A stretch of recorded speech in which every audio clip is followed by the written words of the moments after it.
throughout the past few days on hockey media and hockey Twitter, etc., I've been seeing a big ramped up discussion on who should win the Hart Trophy. Now, the Hart Trophy is the NHL's award for the most valuable player.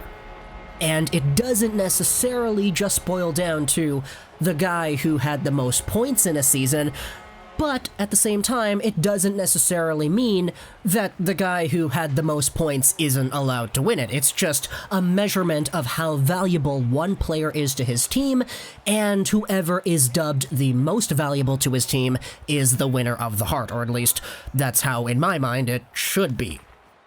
There has been a raging debate as to who should win this trophy, and a lot of concern has gone on from many different media members, and a lot of people are throwing their own picks into the bull ring. Most commonly, I've been seeing guys talking about Leon Draisaitl because that guy was crazy good. He had so many points, he led the league in points. Sure, he plays with McDavid, but when McDavid was out, Draisaitl got better, he stepped up to the plate, and in a very Malkin when Crosby is not in the lineup kind of way, Draisaitl just took over games and did not slow down in the slightest. Now, aside from Leon Draisaitl, there are other names that I've been seeing people talk about quite a lot. Nathan MacKinnon from the Colorado Avalanche. Take a look at the gap that Nathan MacKinnon had on the rest of his Avalanche teammates when it came to points. The guy is an absolutely crazy dynamic offensive center, and in the most recent season of play, he was able to score himself 93 points in 69 games. I want to do the math on that. 93 divided by 69 multiplied by 82, that is a 110-point pace. Absolutely astounding. And the fact that the next highest scoring forward on the team was Andrei Burakovsky at 45 points, literally half of Nathan MacKinnon's production, says to a lot of people that, hey, Nathan MacKinnon was extraordinarily valuable to his Avalanche team, therefore he should be winning the Hart. Other names have thrown themselves into the mix too. I saw people saying that Elias Pettersson should win the Hart, and believe me, I loved hearing that. But I don't even think that he was the most valuable player on the Canucks this past season. So, nah, I'm not saying that Petey's winning a Hart this year. His time is not now. The other guy, though, that people are talking about when it comes to winning the Hart is a guy that you may have heard of. His name is Artemi Panarin. He was the big free agent from last season who ended up signing a contract with the New York Rangers. And in his most previous season, the guy had 95 points in 69 games. Pretty nice amount of games played, but if we do the math, 95 divided by 69 multiplied by 82, that is a 113-point pace playing for the Rangers this past season. Not to mention, Mika Zibanejad, he was injured for a good part of the year, but he got 75 points in 57 games. What a crazy season from him. Ryan Strome was really good, as was Pavel Buchnevich, and overall the Rangers just had a very, very good run the past few months. However, a lot of that does have to do with the heavy lifting that Artemi Panarin was able to do. And a lot of people would say that if it wasn't for Panarin being the kind of player he is and allowing his players around him to exceed in the way that they did, this New York Rangers team would not be anywhere near where they are in the standings and where the other players are on the score sheets without Artemi Panarin. As a result, people are saying that Panarin should win the Hart as well. The biggest arguments to me have been MacKinnon and Panarin. Those are the two guys that I've been seeing most people say deserve to win it over Draisaitl, etc. Some people said Pasternak should be in that conversation too, but to me, it's MacKinnon and Panarin who deserve to win it the most. So you could kind of understand, kind of visualize, and kind of see my shock when I watched the TSN Overdrive interview that they did with Nathan MacKinnon a few days ago earlier in the week, where they asked him specifically, hey Nathan, who's your Hart pick? Is it Draisaitl? Is it you? Who do you think should win the MVP of the league in 2020?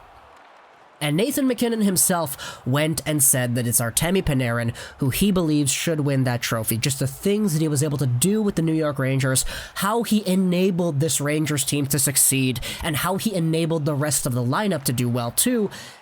It's unparalleled to the rest of the impacts that all the other star players had on their teams throughout the league from the perspective of Nathan MacKinnon. Then, Nathan MacKinnon kind of got into an interesting little talk that I thought was so cool that I just had to make a video about it. And this is where the quote comes in. I actually had to type this quote out because it's a verbal interview that was done on the phone and broadcasted on TV. I had to replay it a few times, rewriting the quote just so I could put it here on the screen for you. But this is what Nathan MacKinnon also said about Artemi Panarin as well. We tried hard to get him in free agency last season. I was calling him like every day. I was bugging the crap out of him. His English wasn't the best ever. I think it's better now, and it was solid, like he'd get what I was saying, but I was just telling him about the city, the group of guys. I told him like I felt like we could really win. Just everything that I really believe in, and I told him you don't always have to be the man every night, I'll take over some nights, and, you can have my spot on the power play. I don't care. I'll go somewhere else. Like, it's all good. So, yeah. I was trying everything to get him. And, obviously the Rangers are a great organization, so sometimes it's tough to compete with the Big Apple. Then, when Artemi Panarin signed with the Rangers, he actually called me and said sorry to me. So there you have it. Nathan MacKinnon was trying his utmost hardest to get Artemi Panarin to sign with the Colorado Avalanche. And that to me is awesome. Absolutely awesome to see. When I saw the initial tweet about this video come out where MacKinnon says that Panarin should win the Hart, I thought, okay, that's cool. That's honestly a pretty fair statement. But then I actually listened to it and I watched it and I heard MacKinnon praise Panarin out of his boots and talk about this story on how he tried to recruit Panarin to Colorado himself. And that to me was so astounding because when I take a look at what could have happened, when I take a look and I think about it, I was like, okay, what if MacKinnon actually just pushed it a little bit harder, and what if it actually worked? What would Panarin be like with the Avs? How would a top six of, okay, here, let's go over it like this. Artemi Panarin, Nathan MacKinnon, Mikko Rantanen, Landeskog, Kadri, and who cares look like? How would that first line look like? Panarin, MacKinnon, Rantanen?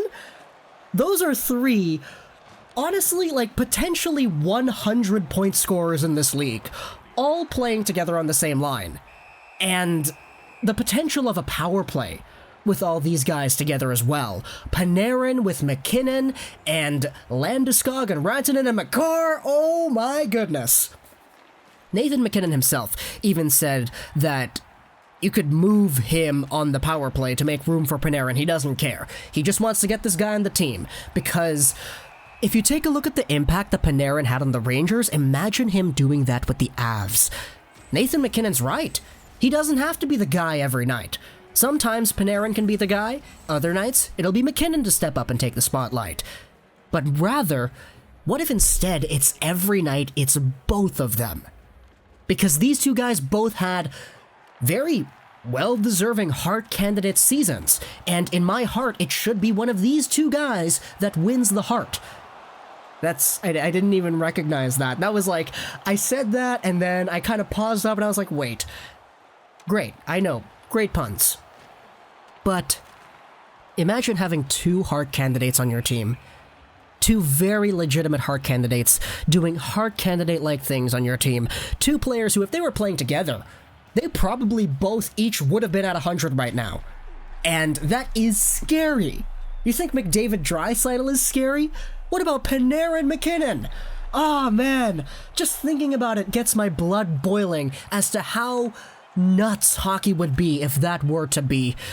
But obviously we know it didn't happen because Panarin eventually ended up going to the Big Apple, and Nathan MacKinnon's big pitch every single day, calling him like Jake Paul in Team 10, it's every day, bro, with the Colorado flow.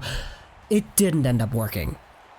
So, sucks to be Nathan MacKinnon, because you had to be the guy every single night rather than having an Artemi Panarin to take on that load sometimes, but hey, You guys both did very well, and you guys are both deserving of that Hart Trophy, so whoever wins it, it's very well deserved. It's just thinking about the possibility of having both of those guys on the same team is astronomically cool. So I hope you enjoyed this video. Comment down below what you think. What do you think Panarin would have done if he was with Colorado this season instead of New York? Comment down below what you think. I hope you enjoyed this video. Search that Trolls 99, and bye.